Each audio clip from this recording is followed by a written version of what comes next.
Welcome to the Becoming Shameless podcast. I'm your host, Nicholas Wallace. I'm your host, Josiah Baines. And today we will be discussing trauma.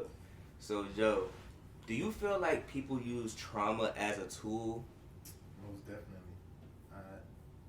From personal experience, I have definitely used trauma as a tool for good and bad reasons.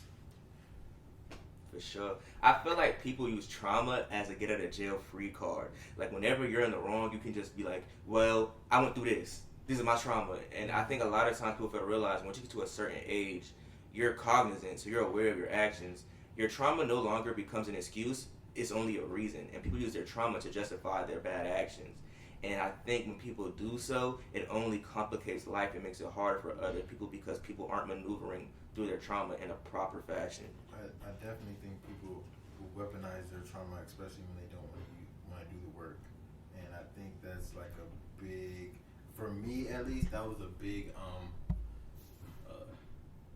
thing I would do in relationships, which is kind of common nowadays. People be like, I was, messed up, my boyfriend did something, and what I'm saying, now I got trust issues, or somebody cheated on me. And I used to say that a lot. Like, I used to automatic, if I was, lashing out, or, what I'm saying, that I didn't really trust somebody or something like that, I would automatically pull that card and be like, yo, I'm doing that because I went through this, and da-da-da-da. When really, you can't use that as an excuse to do anything. Like, you can't allow your past pain to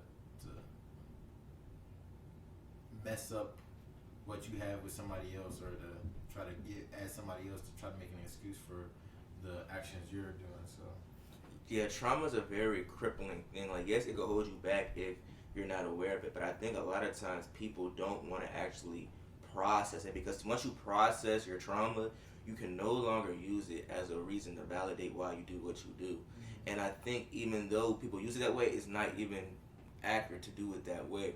But in terms of, bettering oneself, it really cripples people because people don't want to step out on faith and be uncomfortable. And I think people have fallen in love with comfort. In order to grow, you have to, put yourself out there. You have to try new things, really do the digging. But people cripple themselves because they rather know what they're dealing with than step out and have to face something different. But in doing so, you only hinder yourself and hinder your own growth. I definitely think a reason why people have such a hard time moving past their trauma is because they don't properly grieve it. And what you don't properly grieve, you won't properly leave. So if you're going through something, or you had a traumatic experience, you have to take the time to grieve that traumatic experience. Whatever you went through, you have to. In the Jewish culture, it's called the Shabbat. That's the 7-day period of grieving, usually when somebody dies. And so, and then afterwards, you totally just leave it as it is. So you have to go through your Shabbat when you go through a traumatic experience. Like, you have to be able to, whether it's crying, whether you want to curse them out, even if you're a Christian, I understand that some people want to think that they holier than thou and everything, and God understands when you go through something traumatic, you're a human still, and you're going to react, and your body's going to react, and you're going to feel something in your own body where you feel like you need to don't do nothing crazy like kill somebody, nothing like that, but it's important to go through that grieving process so you can properly leave it. And that's something that I think a lot of people skip. Yeah, I agree with you. It's kind of like we say you have to die to your flesh daily. Yeah. You have to die to your desires. And I think people, they don't want to get rid of their trauma because they've identified their trauma as themselves. Yeah. You see what I'm saying? Like, they made themselves being a person who has abused their personality, and they don't want to leave that trauma is to leave everything they know and to leave themselves.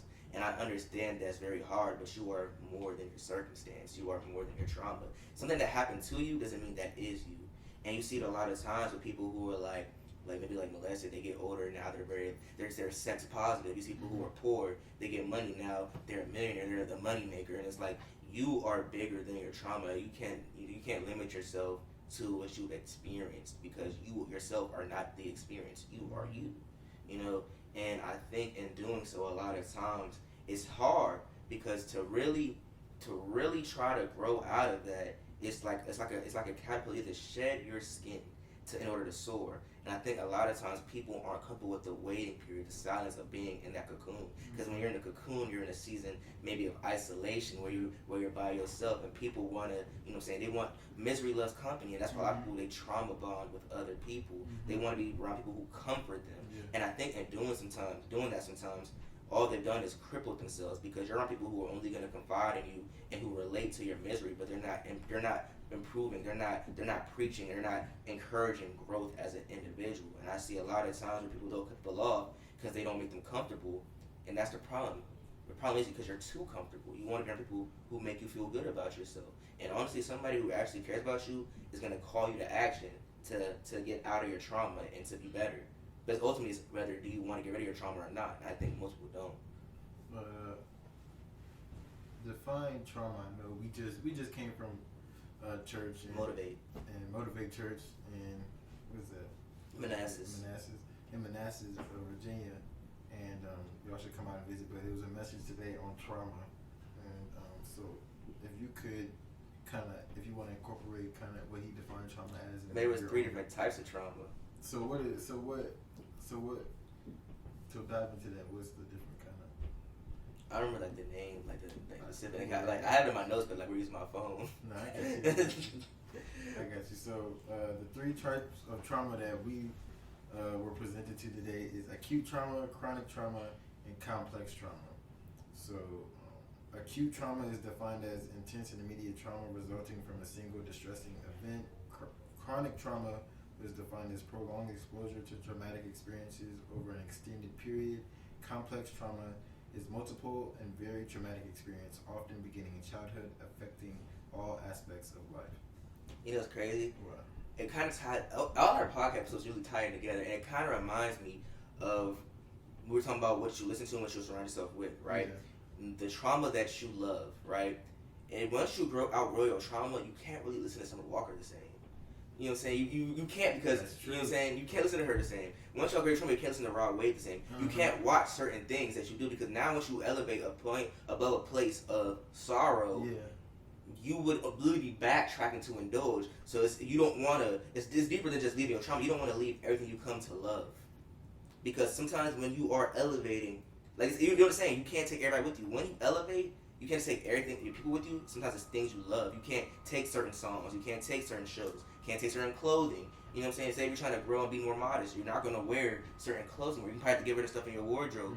And like I said, a lot of times we identify ourselves with things that are external, but whether it be a job, clothing, even our trauma, stuff that's not necessarily all internal. And I think to find your identity, yes, it's a period where you have to be in the wilderness, but the problem is people rather just stay where they have Wi-Fi. They don't want to be in the wilderness. They don't want to have to find their way out, because they're used to the amenities that help you. It's kind of because in this generation we're so tech savvy. Technology to an extent has crippled our learning and our ability to process, to even think. You know what I'm saying? And I think we rather be comfortable, like I said, than to grow. I want to define trauma, because I feel like just the word trauma, not the different types, but just the word trauma. Because sometimes I feel like a lot of people automatically associate trauma with something crazily experienced. You know what I'm saying? People I ain't been through that, especially in the black community. They be like, you ain't been through very dismissive. You ain't been through nothing, you know what I'm saying? And that's what, oh my goodness, that's what he talked about in church, about people wanting somebody to feel. I used to do this too. I probably still do this. When people want people to feel the same exact experience they had. If you didn't go through my experience, then you ain't go through nothing. They be like, if you ain't go through, and you see that in the black culture a lot. Be like, you know what I'm saying? If you're you're not dismissing the experience, but your grandparents would be like, I had to do this, and this. What you going through ain't nothing, and it's relative. Trauma is very relative. I'm glad you're self-aware. We all do it, but I'm saying I'm glad you're self-aware on that lens, because I think, and that's the biggest thing. Is a lot of times the truth will always be the truth, no matter who presents it or how it's presented.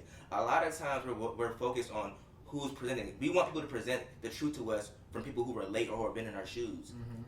But no matter if they've never been in your shoes or not, the truth will always be the truth. And I think that's what goes back to the comfort. If you've been through certain traumas, and I'm like, Josiah, you got to do this to get out of it. You're like, you can't relate to me. You didn't even go through this. And it's like, no matter if I did or didn't, I'm telling you, I'm giving you the map to get out. I agree and I disagree. Well, now let's get into it. So I think that there is a certain level of wisdom that comes with somebody Experience. With experience. Somebody who has walked through your experience. For instance, I have somebody in my life which remain anonymous, but they are going through an experience in terms of motherhood and trying to be a mom, right? And when you're trying to get advice from somebody who hasn't had the same experience, it's not, even though you can give them the roadmap, you know what I'm saying, you can try to give them the best advice you can, you really don't really know, what you're talking about, because you haven't really went through that. I understand where you're coming from. And the truths I'm speaking on, there are there's a difference between opinions and concrete truths. A lot of times, I feel like the stuff you're referring to when it comes to other people who experience stuff, that's based on their experience. So therefore, what works for you might not work for you. Yeah. What I'm referring to are some truths are concrete. The same way how you read in the Bible, some things that get discernment is for your interpretation. But some things, thou shalt not kill, that's a concrete thing. Certain things are concrete. What I'm referring to is a lot of people ignore concrete truths because they want someone that has experience. And it's like, no matter what or who said it, that's concrete. Give me a practical example of a situation where... I got you. Yeah, I got it. Right? So, say we're speaking on the Bible, right? The Bible is, God is against sexual immorality. You're not supposed to do none of this stuff. Right. Man will tell you, oh, if it's somebody that you love a lot, it's okay to do these things. And say somebody say someone's a virgin, they're like, yeah, you're not supposed to do this if God's not to do it.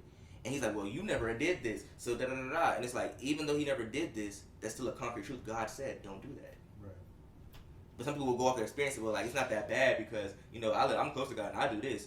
That's your experience, your relationship. Right. But the concrete truth is, God says not to do it. Okay, I understand. I think that definitely applies to in the Christian community. Okay, I'll give you outside of this community, right? Yeah. So say someone wants to heal, they're hurt, right? And they're in a bad relationship, right?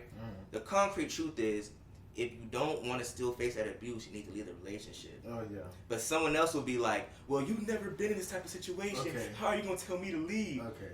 That and it's like you're looking for someone to confide in because misery loves company. Right. You want somebody that's gonna understand you and that makes you feel comfortable. But the concrete truth is, you can't leave the situation unless you physically leave. Right. You gotta leave. And they don't want to, and that's the problem. People fall so in love with who's relaying the message or how it's relayed, so that they ignore the concrete truth. And no matter what, the truth's the truth. Like how, and it's freaking. You see it all the time. How can you tell me this? Because it's the concrete truth, whether you like it or not, no matter who says it. And I think a lot of it has to do with humility with oneself and your ego, how you're receptive to what they're saying and your trauma. Because at some point, and like I said, he's the more nurturing one, I'm gonna hold you accountable. Even though I am nurturing too, you know what I'm saying? But at some point, you have to acknowledge in most of your situations in your life, you put yourself in your own predicament. In most situations. Not all. Some things are out of your control. But in most situations, once somebody does something to you, and you are aware of how they're moving, it is a choice to still interact. That is up to you. So the trauma, that chronic trauma, a lot of chronic trauma is due to people who, when you're an adult, stay in situations. That's your choice. When you're a child, you have no choice for real. But once you are an adult and you have the free will to do all that type of stuff, a lot of traumas are due to you. And the role you play, because you choose to stay in it. You choose it a lot of times. And we don't want to acknowledge it because people want to make people feel good and comfortable. And I think that's a lot of times the problem. We've all seen it, whether it be on social media or whether it be in person. People always get tired of the friend in a bad relationship. And you know what? You know why? Because they always ignore the concrete truths. Because they want to be comforted. Comfort is a beautiful thing, but too much of it will kill you. Because when you're too comfortable, you're not moving. And a moving body is a healthy body. And that even in turn, that's even spiritual. You can't always be stagnant. You can't be used to being stuck in your comfort zone because you'll never grow.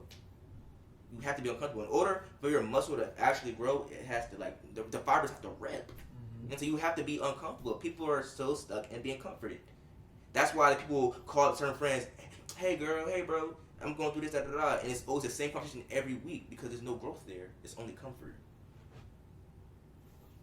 And that's a very dangerous place to be in. I want to make sure there's a balance between, which I feel like is good with us. In this podcast, I feel like there's a good balance between. What, I'm the bad cop? No, not the bad cop. I'm just saying a balance between understanding, because I feel like the viewers might interpret that as, oh, you saying like I can't share my feelings with nobody, and I'm keeping a being with you. Mm-hmm.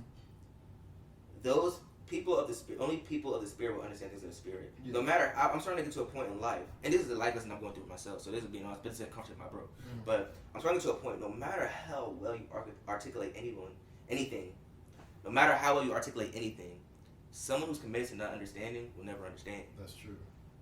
And honestly, and that's because I think highly of people. Mm-hmm. I don't think people they might not know what they're doing, but I don't think people are that dumb. People choose to not know. Ignorance is a choice at times. People rather not know because think about your trauma. The moment you acknowledge it, that means there's a call to action. What are you going to do about it? Mm-hmm. And to acknowledge that you have to do something about it, a lot of people, they're so worried about all they have to do, they never do anything. Mm-hmm. And then ultimately, once you acknowledge that your traumas and all the stuff you go through, now you have to acknowledge it's my choice to get out of it. And if I don't get out of this, it's my fault. And like we said, a lot of people use trauma as a get out of jail free card. Once you do that, you can't use it no more. You're no more on food stamps. You know what I'm saying? Nothing wrong with food stamps. You know what I'm saying? It was an analogy. You get it though? Now you're at this point, because think about it. Perfect analogy, actually. When you're in a state of poverty, you get food stamps. It benefits you, right? It assists you. And it helps you with the poverty that you're dealing with, right? But once you get to a certain tax bracket, once you make a certain amount of money, it no longer services you. You can no longer use it. And that's how it is with trauma. Once you get to a certain point of emotional intelligence, your trauma is not an excuse anymore. And even then, it shouldn't be an excuse, but you can't use it. Once you're at a certain level, you can't use it as an excuse anymore. People want to use them food stamps. Use it all up.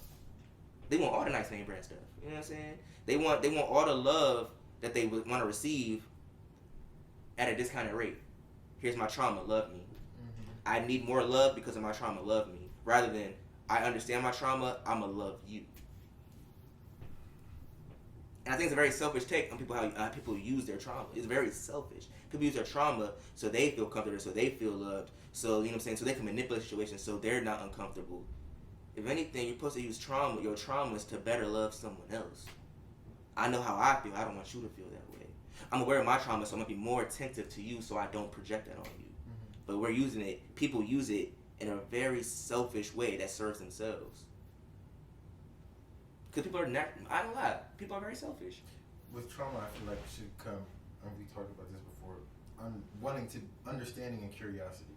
So when you've gone through a traumatic experience, if you, like you said, are holding this experience to get out of situations instead of putting the card on the table and then seeking the other person to put their card on the table. So if I'm going, and I feel like we do this a lot with our parents, right? I feel like Happy Father's Day. Yeah, Happy Father's Day, by the way. But I feel like speaking of fathers, right? Let's use this example. Oh, perfect example. Let's use the example the black men. Yeah. Okay, in the black community, a father, right? We have a child who has been abandoned, the traumatic experience of abandonment by their father, right?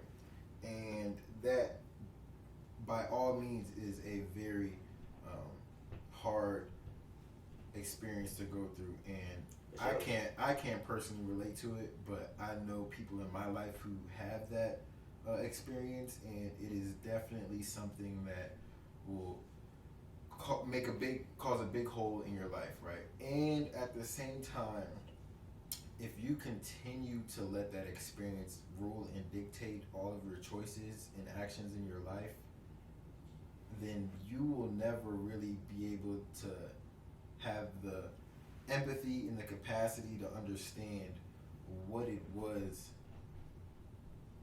that everybody else is going through, right? So some people will dismiss it, be like, I don't care what the reason was, right? My father or fathers in general now make me feel a certain type of way. So now they have kind of this inkling in their body of fathers, like this stigma and this stereotype towards fathers, when they never really sought to understand what it is their father, their own battle between their father, right? And which is why reconciliation is so important, especially if you're a believer, because if you do not eventually go to the source of the issue, right? In this scenario, it would be your father. Eventually, if your father is still alive and you have the means to, it is very important for you to be able to go back to that and find some kind of understanding. Like, become curious. Like, it is in certain situations that's very, very hard, and I understand that there is so many other factors to that. But eventually, whether you that is, to me, is the best way, right? I feel you can't chase closure though. Closure is not something you're always guaranteed. I don't think it's closure though. You're not. You can have closure, but you can still seek understanding. I agree. You should seek understanding, and I agree. So like when I feel like that would just make more well-rounded people. That's one thing terrifying people. They don't be. Like Yeah. That would make more well-rounded people in general. And it doesn't have to be necessarily like with your father in any situation. When trying to seek understanding after you've done your work, and this is after you've gone through the whole mourning process and grieving and came out of the valley, then you need to understand that maybe this, like, just think in your head, like, maybe, let's be honest, right? If I had a child right now, right, knowing me, right, I'm not saying I would leave the child, but it would definitely be a hard situation for me to be a father and not knowing what to do, especially if somebody's young or something like that. Like, for sure, put yourself, like, it's a lot of pressure. Exactly, put yourself in somebody else's shoes for a second. Like, it doesn't take much to just slip your foot. Like, you don't have to sit there and walk around and run a mile in their shoes, but just sit in their shoes for a second. Put a toe in the water. Exactly, just think, be like, maybe this was different, because the whole time some people might believe it's better to be absent to be present and be bad. Exactly. That's you. I think it's a lot of mentalities, low key. Exactly. So that's just my. I'd rather not be there at all than to do a bad job. And either way, you know what I'm saying. And I agree with you. I think the problem is, but all right, make a point. The problem with trauma is trauma gives you tunnel vision. Therefore, you can't see what's going on with somebody else because you're so focused on what happened to you. So I'm going through all these stuff, and I can't understand where Josiah's coming from because I'm only looking forward because of my own circumstance, and I can't see this trauma he's going through, and I'm not even trying to understand it. I'm just tunnel vision. I'm going straight, and the whole time I'm not even looking. I'm switching lanes. I'm not looking at my rear view. I'm not looking at my blind spot, and now I didn't crash into somebody because I got tunnel vision. I'm not looking at nobody else. You know what I'm saying? Like, you just driving. It's like, I'm not even looking at anything. Hallelujah. You know what I'm saying? But I'm not even looking. I'm just, you know what I'm saying? I'm just moving in my own way. I'm not patient than other drivers. And you're going to crash. And someone's going to get hurt. Hopefully you got insurance. You know what I mean? Hopefully you're insured. You know what I'm saying? But somebody will definitely get hurt. Somebody always gets hurt because you're not checking you're not turning on your signals. You're not warning people your trauma. You're not turning on your signals. You know what I'm saying? You're not looking at your blind spot. You're not looking at the people who you're not aware are going to face the brunt of your activities. You know what I'm saying? You're not, you know what I'm saying? You're not looking. You're not even checking your mirrors. You're not even looking behind you to see if anybody's following you. And you done got over and you done crashed. Because somebody's definitely following you. Someone's always behind you. And somebody will follow you, especially if you bring your trauma into parenthood. Well, that child going to... And that's it. And that's exactly... And boy, just go back. Let's go back to the scenario of a father. Just imagine if you had some trauma, right? Maybe in the scenario of an absent father, that father has some trauma, and now he chose a path where now he decided to make a decision, and now you're following that decision. And if the cycle doesn't stop, then you just got a generation of people It's a pileup. Exactly. And I'm gonna reiterate that point because I was talking so fast. I'm gonna clip this Mm-hmm. for sure. Trauma. The problem with trauma is it gives you tunnel vision. You're driving. You're not checking your rear view. You know what I'm saying? You're not signaling. You're not letting people know your trauma. You're not signaling. You're not checking the rear view. Someone's behind you in your blind spot. You're not looking in your mirrors, and you're gonna crash. And you're gonna blame everybody else, but you caused that crash. And hopefully, if there's a lot of people behind you who follow you, it's gonna be a pileup. Yeah. That's why your words have power. You have influence, especially when you have children. You're gonna cause your kids to crash, and that pileup. You know what that pileup is? Generational trauma. Mm-hmm. And generational. When we talk about generational curses, I think I said this before on the podcast. Generational trauma. That all that is an invitation to do the same thing your parents did. Mm-hmm. So somebody will say your parents was really good at. They say that your father was a cheater. Your father cheated on your mom, and mom cheated on your father. All that's gonna be is you're in a relationship now. It's gonna be a simple knock. Be like, hey, I know your father probably cheated, and your mother cheated. So do you want to start cheating? Or hey, I know your father was alcoholic and your mom was alcoholic. Yeah, just get a shot. You know what I'm saying? Maybe alcohol will help you. You know what I'm saying? It's just a simple little inkling or whisper that'll just suggest you to follow in the footsteps of your ancestors. And I feel like it's crazy because you would think in that case people would empathize more for the trauma their parents give them, but people don't. And I think that's why, because trauma, people use trauma as a tool. You have to get above your trauma. Trauma is supposed to be something you look at in past tense, not in the present. But if you're holding on to this weight, it's gonna bring you down. You know what I'm saying? If you never get to a point in your life where you're like, I understand, because I feel like we're kind of at that point now. When you look back and you think about all the stuff your parents did, and all the the stuff, even the bad stuff and the good stuff, you like, I understand now. Like, I understand why my mom was so frustrated and she cursed me out that one time. Because she was tired. Especially when you start working, boy. You be like, boy, I don't know. Come home to some kids. Exactly, bro. You at work, they calling about, Mom, can I have the ice cream sandwich? While she at work. Like, and you don't know what's happening at work. Her boss could be young and she could have a coworker. Like, you really, oh my goodness. The stuff, your parents, bro. Life is not that simple. It is not, bro. It is not, especially for parents. So just happy Father's Day. And I feel like Father's Day to all the fathers out there. For sure, especially my black kings. Who stayed in their kids' life. For sure, even the Russell Wilsons of the world. You know what I'm saying? Who stepped up for someone else. But like, I feel like they taught us in church how to combat trauma. But I'm gonna tell you how I think you should combat it. You know what I'm saying? But, shout out to my pastor Marcus. He did good. He did some good. But I feel like the first step is to accept what it is. Accept that this happened. You know what I'm saying? Don't succumb to it. You know what I'm saying? Don't self-loathe. Try to process it. Understand.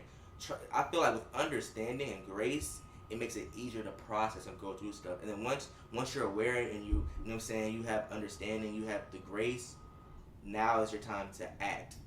How am I going to combat it? And I feel like now it's kind of like, once you go through trauma, use it as a sign of caution. You know what I'm saying? Caution. Don't build up a wall, but caution. When I go into this space, be cautious. This could happen, but at the same time, don't let that block you. Don't let it put up a wall so people that you can't open up to other people. Because sometimes you might. See, God opens and closes doors. You don't want to be the one to put the lock on it. You know what I'm saying? Don't lock your own doors. So once you have that call to action, just pray for discernment if you're a Christian. If you're not a Christian, you know what I'm saying? Just try to seek wise counsel, but counsel who doesn't keep you comfortable. Counsel that calls you to grow, that you can talk to and ask. And self-reflection, that's one of the most important things. I think a lot of times with trauma, there's a verse. How can you point out a speck in someone else's eye and you have a plank in yours? We're so quick to point out other people's actions when they're doing stuff, but we don't realize that we have a whole plank because of our trauma. You know what I'm saying? It's a sad cycle, but you're all capable of breaking it. And I urge you to try to break it, but the first thing you got to do is be real with yourself. Be honest. It happened. It shouldn't have happened, but be real. Whatever happened to you, it happened. You just be real with it. But you can't blame yourself. That's what the enemy. He wants you to blame yourself. He wants you to sulk and feel bad about yourself. Accept that happened, but then try to seek understanding for why it may happen. Because it's so great. We all understand that hurt people, but we don't care to understand the hurt that caused our hurt. You know what I'm saying? Like, say like in my life, I've dealt with like girls who might do something to me, but it's like, they have self-sabotage. They have a spirit of self-sabotage. You know what I'm saying? It's not even the fact that I did anything wrong. The devil wants you to take it personal. Offense is a choice. He wants you to take stuff personal because you'll isolate yourself in the worst ways. You gotta stop taking stuff personal. Isn't your in life? It's gonna sound it might sound offensive, but most of the time your problems you're only collateral damage. It was never intended to hurt you. Facts. You're just collateral damage. And once you get out that mindset, because a lot of people think you did this to me. Like it was, they did this to me. Like, you know who I am. Like you think somebody at Denzel. whatever age they was sitting there like in their room or in their car, they was like, I can't wait to get them when they turn 8. I'm gonna mess their whole life up, and I'm gonna just. Well, I'm gonna make them so insecure about themselves to the point they're an adult and they don't exactly. like. Let's be real. And it's gonna. I don't care. I just want to know is we're not that important. People aren't sitting. They're not Dr. Doofenshmirtz. They're not thinking about having a diabolical plan to ruin your life. Most times, people got their own traumas. They don't know how to process it, and because most trauma gives you tunnel vision, they're not aware of the wreckage they have on the street because they didn't turn the signal on. Man. You know, they didn't check the river. It's just your collateral damage. No one meant. Most of the time, people don't mean to hurt you, and a lot of times because people get offended, now they want vengeance for themselves, and they're hurting other people, and that's how the cycle continues. Ultimately, it's your choice in what you participate in, and no matter what people do, it's your choice on how you react. That's a choice. That is. You ain't got no get out of jail. But me, you don't get that. You get out of jail free card. You did that. Now I understand why you did it, but it's something like I told you. Be understanding. You don't have to be tolerant. And I think a lot of trauma, we think people like understand it. They feel like, oh, you have to accept the behavior. No, I could fully understand why you did what you did and choose not to participate or deal with you anymore.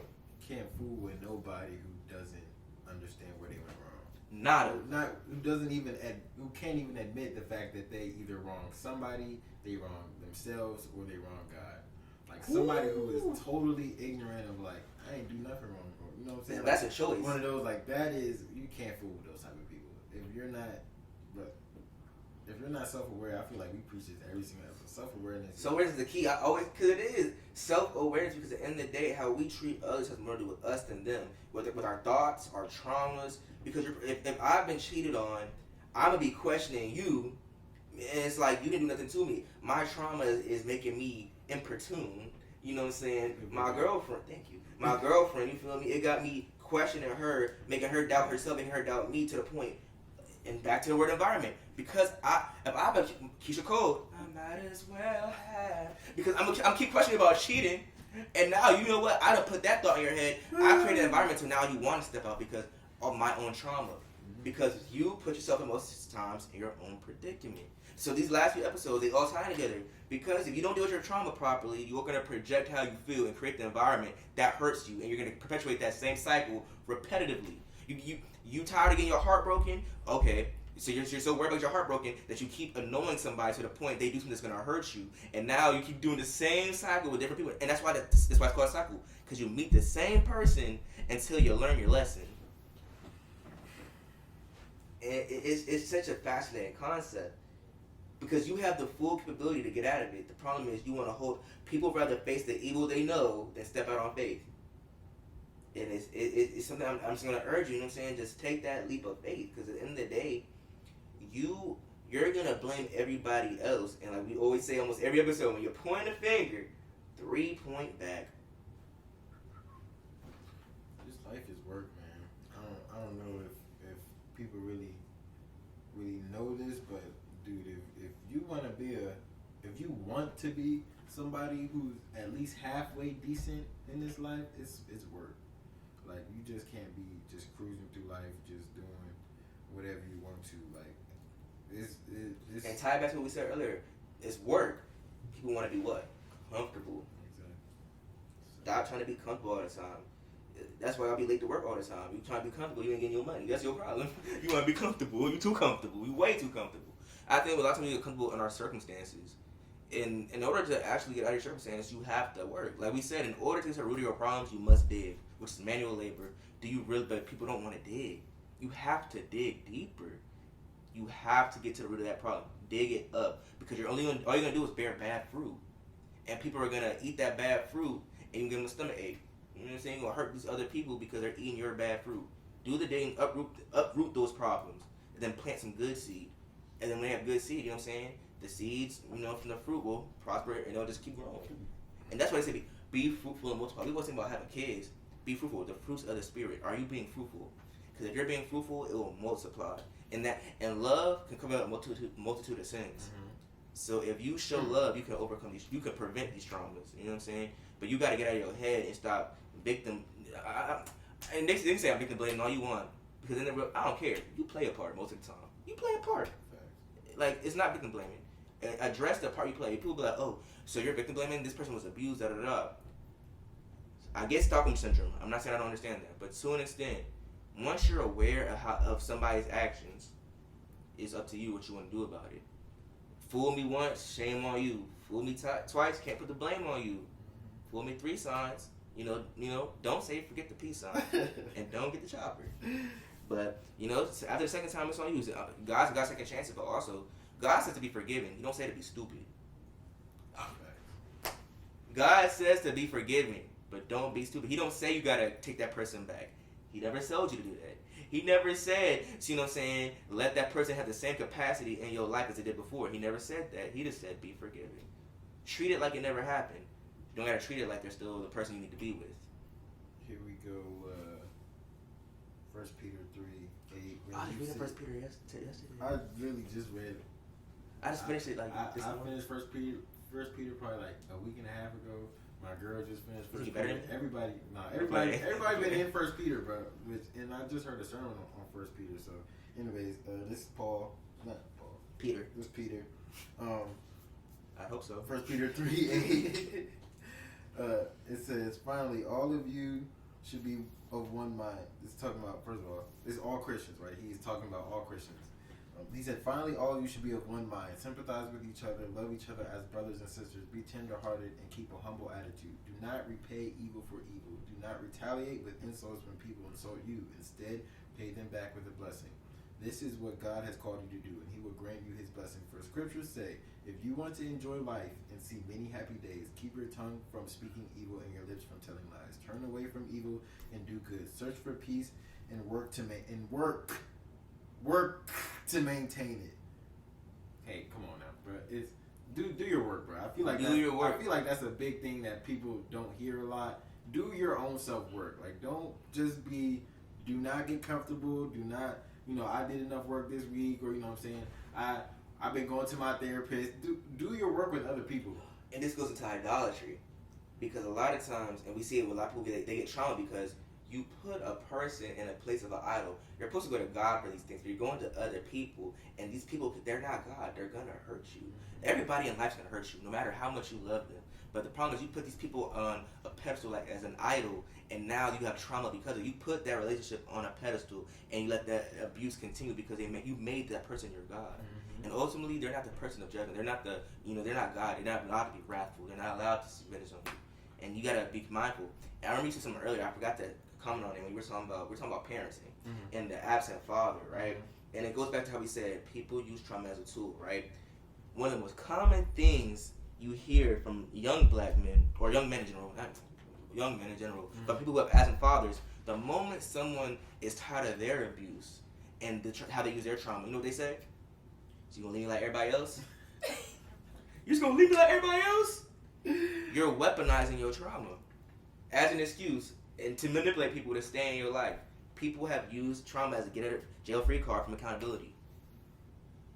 And it's sad, like, and it's, and I'm saying, I sympathize. I understand, we battle not against flesh and blood, but against principalities and spirits and evil powers and high places and things of that nature. But it's so sad because so many people, especially social media, you see it all the time in the quotes. Like the Instagram quotes. I know you know what I'm talking about if you're young, if you're older, check Facebook. But you know what I'm saying? It's like people will always perpetuate this idea of I'm gonna do what you did to me, or I'm gonna move like this because you did this, and you're not even being authentic to yourself, and you're just gonna hurt other people. And it's so sad because y'all are going around, and people love to say this, y'all love hurting good people. I don't believe that, but like you yourself aren't the good person because you're doing the same exact thing to somebody else because of your traumas, because your heartbreak. You're taking somebody for granted. You're not being appreciated. And that's why I say most times, because of our trauma, we reject our own prayers. Because of your trauma, you will reject your own prayers. You prayed for a healthy relationship with a man who communicates or a woman who communicates. And the moment they bring up any conflict, you're thinking they're arguing with you. And all the relationships require conflict because conflict's not a bad thing. We've been taught it's a bad thing. Or you'll pray to God for a house, and then one day a bunch of wood will be right on your front lawn, and you'll complain that you don't have stuff because you know why? You want to be comfortable. You don't want to do the work. God said to build that house. Do the work. Stop being lazy. Oh, I'm sorry. A lot of y'all just really lazy. Let's be real. And I'm saying, like, that's the problem with people. They speak all this prosperity and want to comfort and make people feel comfortable. You're lazy. A lot of times your situation because you are just too lazy to go get it. You don't want it bad enough. You don't. Be real with yourself. You don't want it bad enough. You're too afraid to step out on faith. And I pray for you. I pray that you get that courage to step out on faith because it's a beautiful thing. And I believe in you. Personally, I definitely believe in you. But at the same time, you got to be honest with yourself. Do you really want it? Do you really want to be happy? Because once you really get out of that trauma, you no longer get a jail free card. So what do you want? Do you still want your food stamps, or do you want to shop at Wegmans? And don't think just because you got out your trauma that you'll just be able to coast through the rest of life. Like it's always a process. It's always something. And I don't want to speak this over your life, but you're living life, right? Something else is gonna happen. Like this ain't no rainbows. You get through your traumatic experience. You just learn how to deal with it better. Oh my goodness, I'm so glad I thought about that because I love this. You better speak. It's a video from the coach of the Duke women's basketball team. All right. Right, and she was, oh my gosh, I love this video. She was talking about, she was like,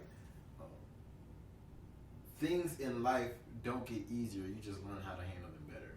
And I can't exactly remember. I wish I had Instagram right now so I could pull that joint up. But look up Duke women's basketball on Instagram and look at the video. I forgot the coach's name, but she was same thing with trauma. Like you said, you may never get over. Like you know what I'm saying, you just learn how to maneuver around it. Exactly. Not use it as an excuse. Not maneuver through it. You learn how to maneuver through trauma way better once you able like. You don't go around it. You don't distract yourself. Go through it. It's gonna once you get through it, the trauma you got to deal with. There's gonna be more to come. You're living life. If you're in a relationship, you're gonna you're gonna be hurt at some point. Like, don't think, I never thought you were gonna hurt me like this.